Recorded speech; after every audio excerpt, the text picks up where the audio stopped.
Ce contraste saisissant entre les deux candidats présidentiels américains fut étalé au grand jour au cours des 2 dernières semaines.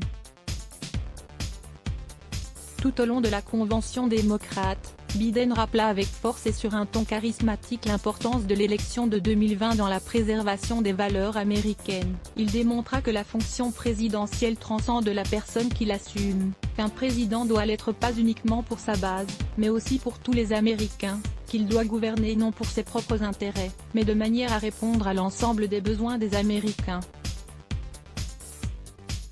Entre-temps, la convention républicaine se résuma à un étalage de la satisfaction personnelle de Trump.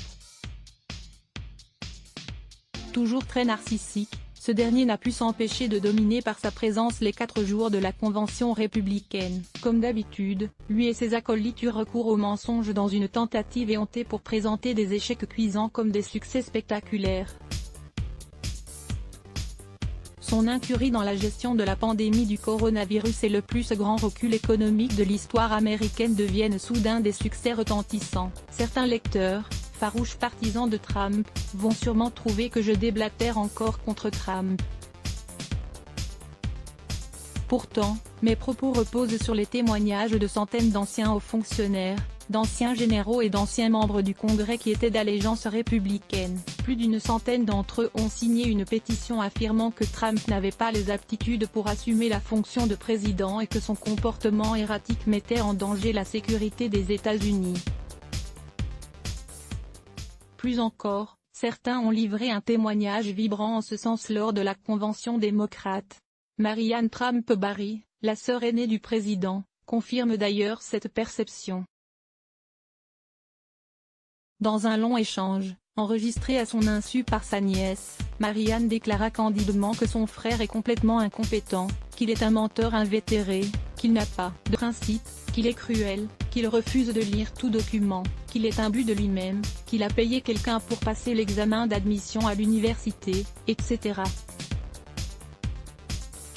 Or, Marianne Trump est une ancienne juge fédérale très respectée qui siégea pendant 30 ans à la Cour d'appel des États-Unis.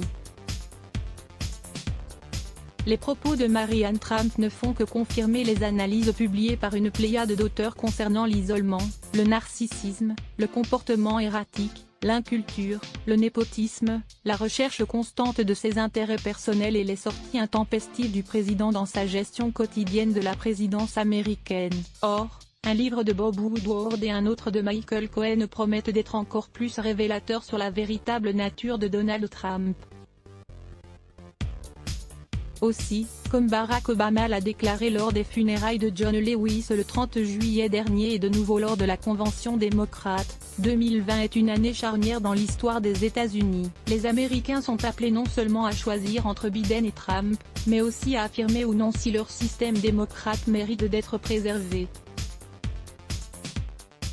Trump a déjà ouvertement affirmé son intention de contester les résultats de l'élection. Selon ses dires, les présidentielles de 2020 sont déjà les élections les plus corrompues de l'histoire américaine. Trump nous a habitués à accuser ses adversaires de ses propres turpitudes. Ici, il accuse les démocrates de vouloir remporter les élections par la fraude, alors que c'est justement ce qu'il veut faire en cherchant par tous les moyens à réduire la participation électorale des minorités raciales, des étudiants et des électeurs démocrates dans les grandes villes. Pour ce faire, en plus d'avoir 75 000 officiers fédéraux et de menacer d'ordonner aux shérifs d'aller superviser les bureaux de scrutin comme moyen d'intimidation rappelant l'époque de Jim Crow, ségrégation raciale. Il s'est attaqué au fonctionnement du système postal américain. Les mesures mises en place par l'administration Trump concernant le service postal depuis le mois de juin ont clairement un objectif électoraliste.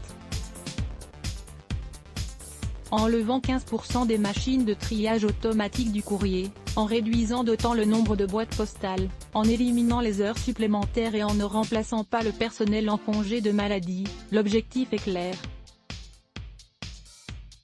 L'administration veut ralentir la collecte du courrier, même si cela signifie que des millions de personnes recevront en retard leur chèque du gouvernement. La raison est toute simple. Dans la foulée de la pandémie, 55% des démocrates veulent voter par la poste, alors que seulement 15% des républicains privilégient un tel mode de votation. Ainsi, le président pervertit à la fois la démocratie américaine et la plus vieille institution des États-Unis. En effet, la poste américaine est au cœur de la naissance de la nation. Benjamin Franklin fut le premier maître-poste national. D'ailleurs, les Américains peuvent voter par la poste depuis la guerre de sécession, sans qu'il y ait eu de fraude. Heureusement, la convention démocrate et Joe Biden offre une véritable alternative aux Américains. Ceux-ci ont évité de tenir une convention acrimonieuse anti-Trump. Ils ont projeté essentiellement une vision positive et inspirante orientée vers le futur. Biden et les démocrates ne demandent pas aux Américains simplement de voter contre Trump. Ils proposent la mise en place d'un vaste programme économique et social pour lever l'économie américaine, contrer la pandémie, affronter les changements climatiques et renouveler les infrastructures du pays. L'avenir de la démocratie américaine sera clairement en jeu le 3 novembre. Les deux options ne peuvent pas être plus claires.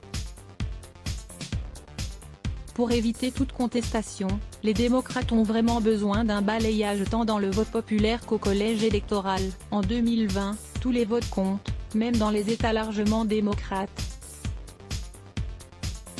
Phil Vandal est professeur émérite à l'école de politique appliquée de l'université de Sherbrooke. Let's block ADS. Why?